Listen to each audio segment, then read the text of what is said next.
31st August 1997, Sunday morning. Britain woke to news that felt impossible. The kind of news your brain refuses to process because it doesn't make sense and can't be true. Princess Diana had died in a car crash in Paris. Diana, the Princess of Wales, the most photographed woman in the world, the fairy tale princess who'd captured hearts when she married Prince Charles in 1981 and never let go, even through the divorce and the scandals and the relentless media attention. Dead at 36 in a tunnel in Paris, killed in a car crash while being chased by photographers. The news came through around 4 in the morning British time, and within hours the entire nation knew. This is the story of the day Britain lost its princess and how a country mourned a woman they'd never met but felt they knew intimately. In London, 36-year-old Claire Thompson woke at 6 on Sunday morning to her phone ringing, which was unusual because nobody called that early on a weekend. Her sister was on the line, voice strange and tight, saying, "Have you heard about Diana?" And Claire had said no. What about Diana? Thinking maybe there'd been another paparazzi incident or tabloid story. "She's dead," her sister said. "Car crash in Paris. She's dead, Claire." Claire had stood in her kitchen in her dressing gown, holding the phone and feeling the words not make sense in her head. Diana couldn't be dead. Diana was 36, the same age as Claire. Diana had 2 sons. Diana had finally seemed happy after years of being miserable in her marriage. Diana was supposed to have decades left. Claire turned on the television and every channel was showing the same thing. News anchors in black, photographs of Diana smiling, the word dead in capital letters across the screen. Claire sat on her sofa and watched and felt something crack inside her chest that she couldn't quite name. In Manchester, 58-year-old Margaret Foster heard the news from her husband who'd woken early and turned on the radio while making tea. He'd come back into the bedroom and shaken her awake gently and said, "Diana's dead." And Margaret had said, "What? Who?" Because she'd been asleep and confused. "Princess Diana. Car crash in Paris. She's dead." Margaret had gotten up and gone downstairs and turned on the television and stood there in her nightdress watching the news and remembering the morning in July 1981 when she'd watched Diana marry Charles. Margaret had been 42 then, had stood in her living room watching this shy 19-year-old girl in a wedding dress walk down the aisle of St. Paul's Cathedral, and she'd cried because it had been so beautiful and romantic and hopeful.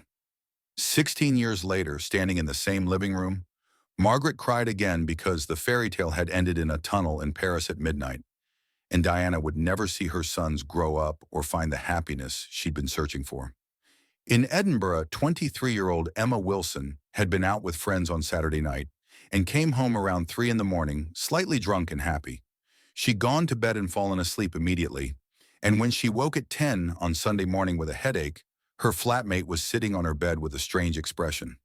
"Emma, Diana died," she said, and Emma had thought she was joking, some weird, hungover humor she didn't understand. But her flatmate wasn't joking. Diana had died in a car crash in Paris around midnight. Emma turned on the television in the living room and saw the footage they were showing on loop. The entrance to the Pont de l'Alma tunnel, where the crash had happened, the mangled wreckage of the Mercedes, the hospital where Diana had been taken and pronounced dead at 4 in the morning Paris time. Emma sat on the sofa still in last night's clothes and watched the news with her flatmate and felt the unreality of it. She'd been dancing in a club in Edinburgh while Diana was dying in Paris. The world had kept turning while something fundamental broke.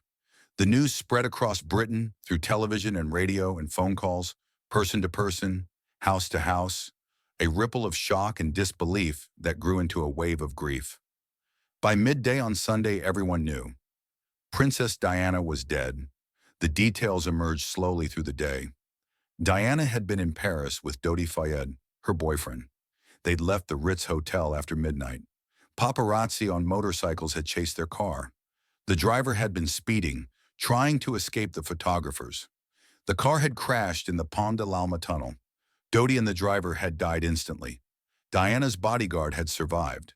Diana had been alive when pulled from the wreckage, but had died at the hospital from internal injuries. She was 36 years old.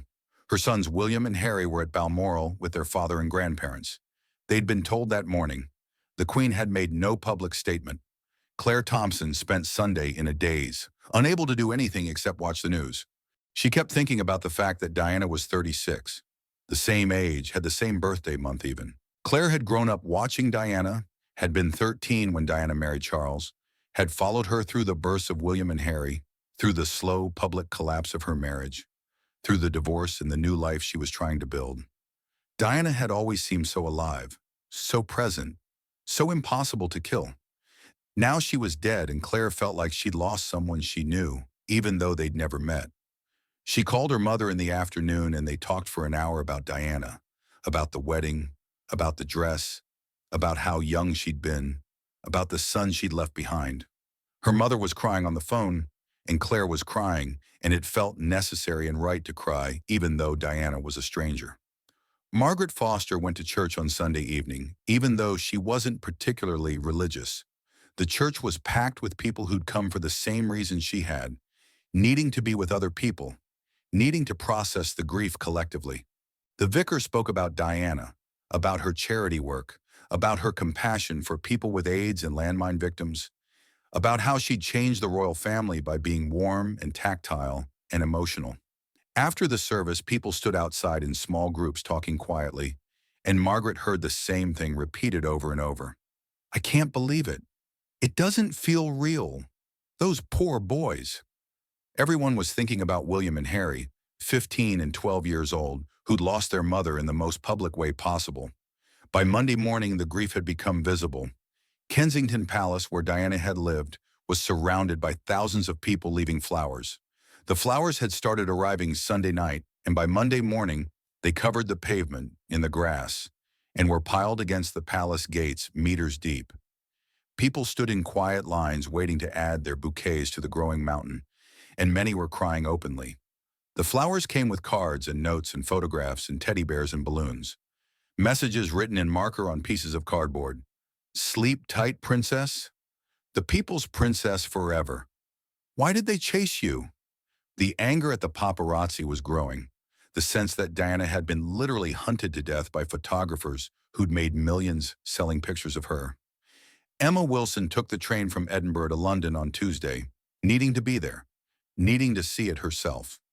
She walked to Kensington Palace and stood among thousands of other people and looked at the flowers that seemed to stretch forever. The smell was overwhelming, sweet and thick and slightly sickening. People moved slowly through the crowd, reading messages, crying, adding their own flowers to the pile. Emma hadn't brought flowers, but she stood there for 2 hours anyway, bearing witness, being present. She saw people of all ages, from elderly women who remembered Diana's wedding to young children who'd grown up knowing her as the princess who hugged AIDS patients and walked through minefields. The diversity of the crowd was striking. Rich and poor, black and white, young and old, all united in grief for a woman most had never met. Tony Blair, the Prime Minister, gave a statement on Sunday morning that captured what many were feeling. He called Diana the people's princess and said she would be mourned as a part of our lives, part of Britain. The phrase people's princess stuck immediately because it felt true. Diana hadn't been like other royals. She'd been warm and tactile and emotional in ways the Queen never was. She'd held hands with AIDS patients when people still believed you could catch it from touching. She'd walked through minefields in Angola to draw attention to landmines. She'd been photographed at the gym and shopping and taking her sons to McDonald's. She'd seemed real and accessible and human in ways royals weren't supposed to be. Now she was dead, and the people whose princess she'd been were mourning. The week between Diana's death and her funeral was unlike anything Britain had experienced. The grief was extraordinary and public and somewhat bewildering even to the people feeling it. Grown men cried openly in the streets. Strangers hugged each other at the flower tributes. The news showed nothing but Diana coverage. Wall-to-wall retrospectives of her life, her marriage, her divorce, her charity work, her death. The criticism of the royal family grew louder as the week went on. The Queen was still at Balmoral. She'd made no public statement beyond the official announcement. The flag at Buckingham Palace wasn't flying at half-mast because protocols said it only flew when the Queen was in residence. People were angry. They felt the royal family was cold and unfeeling while the nation grieved. Eventually, the Queen returned to London and made a televised address acknowledging Diana's death in the public's grief, and the flag was lowered to half-mast. The funeral was held on Saturday, 6th of September, 1997, exactly 1 week after Diana's death. Claire Thompson watched it on television from her living room, along with an estimated 2.5 billion people worldwide. The funeral procession walked from Kensington Palace to Westminster Abbey, with Diana's coffin carried on a gun carriage, draped with the royal standard and covered with white roses.